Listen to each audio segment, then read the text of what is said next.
Aha,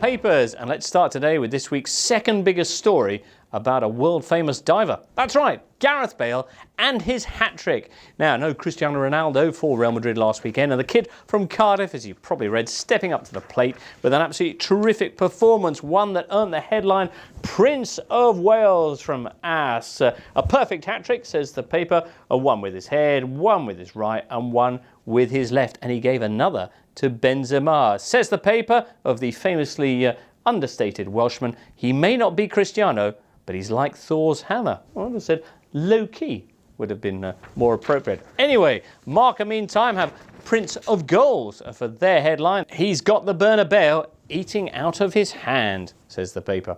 Well, while Real roll on, it's their fifth straight win in the league since their defeat in the Clásico. Things not so good at the yin to their yang Barcelona. Like a certain domestic goddess, it's been blow after blow of late for the Catalans, with Messi out and now 2 straight defeats.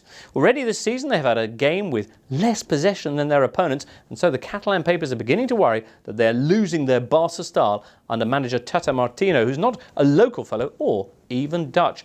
Last week's Champions League defeat to Ajax, a shitterand Ajax, as Gareth Bale called it, disappointing, that means spectacular Ajax, had set the alarm bells ringing.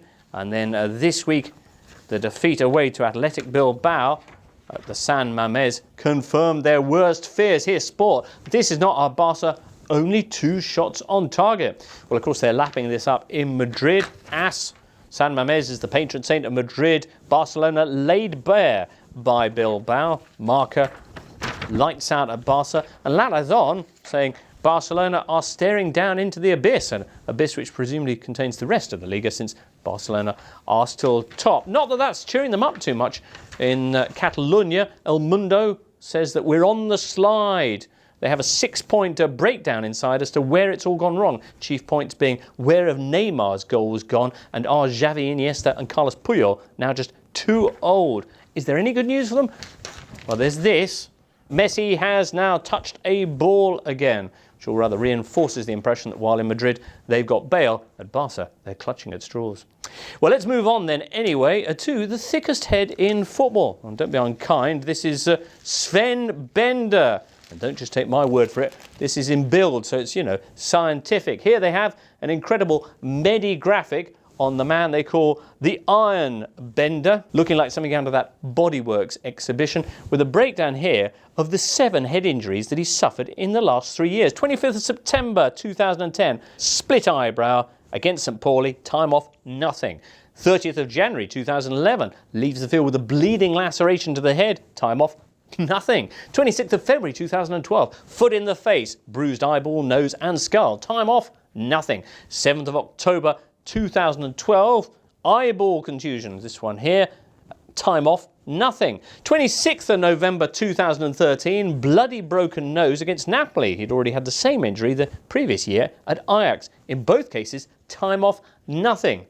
Good thing he's not a Spurs player. Villa-Spurs would have been slaughtered by now. And now, finally, double-sided jaw fracture from that clash with Thomas Vermaelen.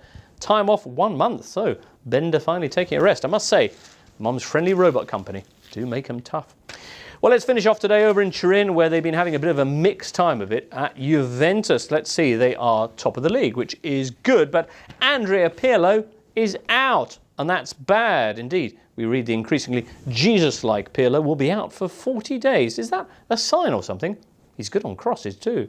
Anyway, Paul Pogba will be taking his place, and that's decidedly good because he's brilliant. So much so, in fact, that this week he's just been winning the Golden Boy Award for Europe's best under-21-year-old, voted on by the top European sports newspapers and Tuttosport. Anyway, Tuttosport in their editorials say, with Chelsea, Barcelona and above all PSG hovering, Juve had better stick Pogba in a strong box. Good thinking.